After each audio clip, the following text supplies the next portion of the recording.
This is Dave Meltzer with Entrepreneurs, the Playbook. I have an extraordinary entrepreneur, Michelle Poole. She is the president of Crocs. I am so excited because my house should be named a crocodile because there's so many smiles of people wearing Crocs all around in Southern California. Probably the most practical, best looking shoe you can wear in Southern California. Welcome to the Playbook, Michelle. Great to be here. Thanks for having me, David. And it's so nice to have you because we're both celebrating anniversaries. We're in the 5th year anniversary of the Playbook, but Crocs is in its 20th anniversary. And so I thought I'd start because I believe in all great brands. There's no revolution in a brand, it's evolution.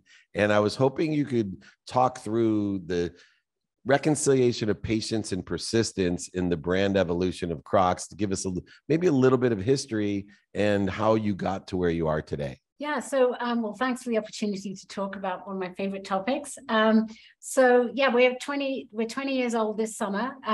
So I sort of like to say we're finally out of our teenage years, which is kind of always kind of nice because you go through some ugly phases as a teenager.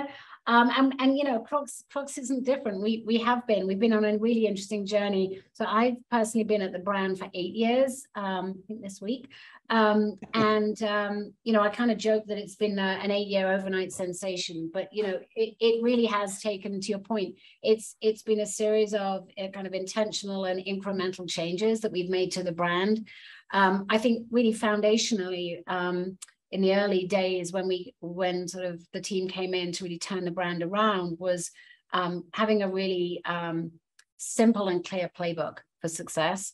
And there were kind of a number of steps we took. And that playbook has actually really not changed a great deal from the very early years. How we've brought it to life and how we've sort of accelerated different parts of it have obviously continued to evolve, and the consumer and the market has continued to evolve. But you know, having I would say, a core set of plays, of vision of what was going to really drive success was really critical.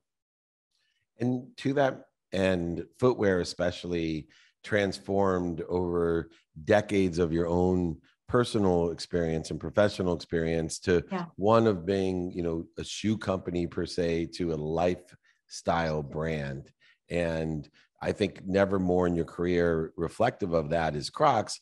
But for you, you've been for over 3 decades or nearly 3 decades with some of the biggest lifestyle brands, and that has changed as well. How has your personal journey relative to the Croc journey in the last 8 years also evolved, especially pertaining to being a lifestyle brand, not just a shoe company? Yeah, so I've as you say, I've had 30 years now. I've just completed 30 years of my career, and it's been a thrilling ride. I've been lucky enough to work for 7 different brands. So I started out in the jeans industry back in the early 90s, Peppy Jeans. I did a stint at MTV in Europe, at the time, very relevant brand. I moved into footwear with Converse. And then crossed the Atlantic to the US with Converse, and then did a stint at Kangol, the iconic headwear company. I did multiple years at Timberland. Before Crocs, I was at Sperry Topsider. It's an iconic boat shoe sort of preppy brand. And then the last 8 years at Crocs. So really what my whole career has been about is brand building and storytelling, and bringing great brands to life with really exciting, compelling product. So I'm really the combo of a brand builder, a marketer, a storyteller, with someone who also loves to think about product and how that brand can translate into great product for the consumer. So I think, you know, my journey is really about learning. I think every brand is different. It's like being in a relationship. I think you need time to be in a relationship with the brand you work for and really learn about all its quirks and its characteristics. And then you sort of focus on its strengths. And over time, you sort of hone it. So I feel like it's been such a privilege to have this career working with such an array of brands that have different stories to tell. And I think the common thread is really finding what's different, what's special about those brands. I think nearly all the brands I've had the privilege to work for have had icons. So Timberland has sort of the yellow boot. Spurry Tops had the boat shoe. Kangol had the, what they called it the 504, the iconic sort of flat cap. And Crocs has the clog. So I think I've really learned the power of icon and driving relevance around icon as the heartbeat of the brand, and then kind of building out from there. And one of the other things that you understand that a lot of people don't, especially with the emotional attachment that's inclusive in an iconic brand, lifestyle brand, is revenue. And, you know, I talk a lot about encouraging people. It's not just because I have 3 daughters, but about equity and inclusion and leadership of women and providing opportunity for women to shine. And the numbers aren't lying, because we've been on this journey for a while, at least I have as a key executive, of providing more opportunity when there wasn't proof that it was a good business choice to have equity inclusion. And now people like you are the milestones that I use as examples when I have boards of directors or venture capital firms, why we would want to invest in a president or an executive like yourself. And, you know, the numbers in your case are outstanding. And you're, you know, we're talking about, you know, I think you've reached over 73% gross in the third quarter of last year, $626 million or more this year. Again, sustainable growth. I know your CEO, Andrew Reese, said something around, you know, almost 50% of constant currency basis points. It's ridiculous, the proof that you had. How are you able to unromanticize the emotional connection that, you know, you have seen, especially with companies that you've listed, where people are in love with their own product and they end up forgetting about the most important part of business, which is to make a lot of money so you can help and employ a lot of people and have even more fun? How have you been able to reconcile such success economically as a leader beyond the emotional attachment and the branding and creativity side of what you possess as an executive? I think it's thinking about the sort of the full opportunity, and that really, you know, you may not appeal to every consumer, but I think certainly at Crocs, you know, one of our values is delightfully democratic, with a small d, I like to say. And you know, it's realizing that, you know, a lot of people can have access to our brand. And I think, you know, this idea of inclusivity and democracy, it's not for all brands. You know, some brands choose to be very purposefully niche, and their strength is in their niche appeal. But we believe at Crocs that broad appeal does not dilute the aspiration of the brand. It does not dilute the strength of our product or of our message. You know, and come as you are is actually kind of our brand mantra. And the idea is, and the insight is really that, you know, in the early days, Crocs was really a brand that was bullied for how it looked. And, you know, we believe that consumers, any consumer of any type around the world, should be able to feel comfortable wearing Crocs. And we want that. And we want to sort of say, you know, come join our brand, you know. And I think that that's been part of our appeal, because, you know, we may be in some cases the very first shoe someone ever puts on. You know, my son had Crocs, I think at 3, and before I worked at Crocs, and it was the very first shoe he could independently put on. And for some, it might be the last shoe in their life they put on because they don't have to, you know, bend over and lace it up. So, you know, I think we appeal to young girls. You know, you talked about your household, young boys, you know, older consumers, and you know, consumers all over the world. So we believe that there's real strength in our broad appeal, and we don't feel that it's limited our credibility or the aspirational factor of our brand. And the collaborations that you have are not only unique, but they're authentic, which is a rarity. We, you know, see people, very famous people in the sports and entertainment field that I'm in. You know, CJ McCollum's a close friend of mine, and I will tell you off camera, you know, he's bragging to me about, you know, have you worn these, man? I was like, yes, I live in Southern California. Everybody wears them out here. But Justin Bieber and Post Malone's another friend as well, with Just Mike. But what I found even more fascinating, it wasn't just individuals. It's very difficult today to collaborate and coordinate movement with other brands, company brands. And I see Croc with other brands doing collaborations, that are mutually beneficial. What criteria do you utilize to, one, put the priority on a brand to brand collaboration, and two, to pick the right brand? Because as I look and see the brands that you're with, they're also lifestyle, best of breed types of, special edition opportunities. Oh, I love this question. So my answer is going to be, for anyone out there listening, who's in finance, they're going to hate this answer, but I use the math. I use the math 1 + 1 = 3. And the way I think about it, David, is that to me, a successful collaboration is bringing together two entities. So Crocs plus, it could be an individual, it could be a music group, it could be a movie property, it could be another brand, right? And the I guess the result of bringing these two brands or entities together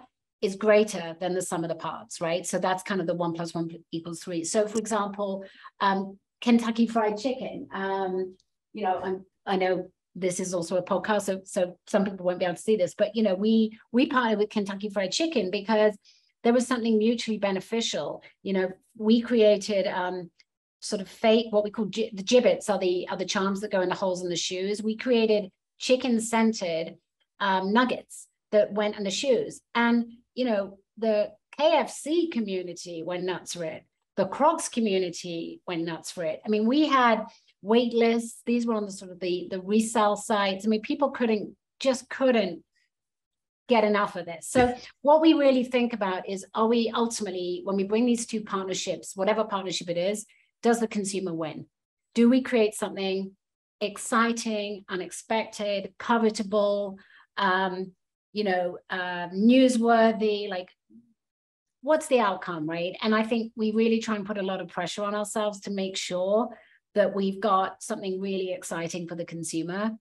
You can put a logo on anything and it's like, so what, right? We try and really push the envelope. We did some sky high platforms with Balenciaga, and we sent them down the runway at Paris Fashion Week. I mean, who would have thought, right? Who would have thought, a year later, we were doing something with KFC, right? You would never put Balenciaga and KFC together, right? But we've found some really creative ways to bring some exciting partnerships to life. And through that partnership, you start realizing not only from birth until the later years of comfort and convenience that are created by Croc, but there's a versatility. And I'm going to share a quick story. Marcus Allen was a close friend, the running back, the Hall of Fame running back. And he was the first person that I've ever seen to wear a $5,000 custom-made suit with tennis shoes. And I was a lawyer, running a sports agency at the time. And I looked at him wearing my normal dress shoes. And I said, I go, brother, if you could pull this off, I go, I will owe you forever. And so will many generational people, to show the versatility of wearing, tennis shoes with a white sole. And now I see the same versatility that I saw years and years ago with Crocs. I see them being worn in every capacity because the value of comfort and convenience, and this better than me, style. I just never ahead of the curve in style. I'm more on the Jim Harbaugh side of things, where my wife makes fun of me for looking the exact same since she's known me in the 4th grade. But it is now an iconic, versatile thing. What types of things have you seen beyond the collaborations, how people wear Crocs that even you may 8 years ago have never even imagined? Do people wear them with suits today? I know swimwear. What are the versatility of Crocs? Yeah. I mean, I think one of the things that's really changed, as you said, is actually the apparel business has really changed in the last kind of 20 years since Croc was created. And I think now, whether it's a full-on sneaker or slide, a lot of teenagers wear slides with socks. I think this idea of easy on, easy off, and comfort, as you said, is now, the priority for consumers. It's not a nice to have, it's a must have. And in some ways, when you think about the clog silhouette, I think of it as a sweatpants for the feet, right? It's easy on, it's easy off, any size foot can wear it, right? And it's interesting, a lot of collaborations when we launch them, I sort of read all the comments in the social media posts, is people will say, I can't believe it. This is my first pair of Crocs, and man, I love them. And there's all these memes out there that sort of show people like, you buy one pair and then you're in, and then, you know, first you wear them to the grocery store, then you wear them to the office, and before you know it, you never take them off. And I do think that once people actually kind of figure out and realize how comfortable they are, I think, you know, consumers just don't want to trade out of comfort. And so, you know, fashion, obviously ebbs and flows and different things come in, but I do think the ease and the versatility of the classic silhouette, you know, our basic clog silhouette is really here to stay. It's like saying, you know, will people ever stop wearing sweatpants? Well, no, they've kind of discovered them and they're here to stay, you know? So we think there's a lot of staying power for what we bring. And I think that staying power as a final subject matter, the staying power comes beyond the profits and the performance and the style. It really, to me, always is about the purpose-driven company. And I like a saying that I heard, my thoughts about my purpose are my purpose. And it seems to me from the people that I meet that work with you, and you, as I've been blessed now to get to know you a little bit, and I want to do more with you. We need more of Michelle on our TV shows and other platforms. But what are your thoughts about purpose concerning Crocs? Yeah. Because I know you are a purpose, not just profit, but a purpose-driven company. Yeah, and I'm so glad I get a chance to talk about this. You know, I think I'm a very big believer in is that purpose is who you are, not just what you do, right? And so I think what we've done at Crocs over the last several years is we've really taken what started as an external message around come as you are. You know, come as you are was an invitation for consumers. It was the kind of media sort of strapline message. We've now really brought that inside the organization, and we have what we call 3 pillars of purpose that really are like a 3-legged stool, and what they're all important. One is around sustainability, and we talk about internally comfort without carbon. So we're on a mission to be net zero by 2030. So that's kind of one pillar. The second pillar is all around inclusivity. We talked about that. Like, you can't talk about being an inclusive brand to your consumers if you don't live those values inside the brand, inside the business. So we talk about comfort for all people. So this is about a journey. I will never say, you know, obviously you're never done. This is a constant journey to really figure out how you can be the most inclusive employer. And we really think about, can our employees be comfortable in their own shoes? Can they come to Crocs and work for Crocs and feel themselves? And to me, that's the true watermark of whether we're living those values. And again, hard work, you've got to constantly listen and flex with your workforce. And then the third pillar is all around community. So we think about comfort for our community. So this is really about Crocs giving back. Could be right on our doorstep, it could be across the world, but this is about us giving shoes and funds and time for those who need it most. So recent example, we had some terrible fires in Colorado on the last day of last year. 1,000 people lost their homes, completely gone, burnt down. And we were able to go out into the community in our neighborhoods right across the Boulder County. And we were able to give free Crocs to every teacher and every kid in every school in the whole of the Boulder County. You know, I think it was like 30,000 pairs. So just one small example, but you know, these families had lost everything.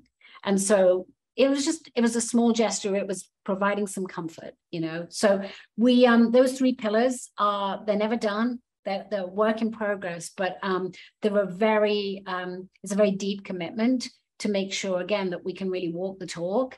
And this isn't something on a website somewhere, on a poster on a wall. This is something that we're living and breathing every day.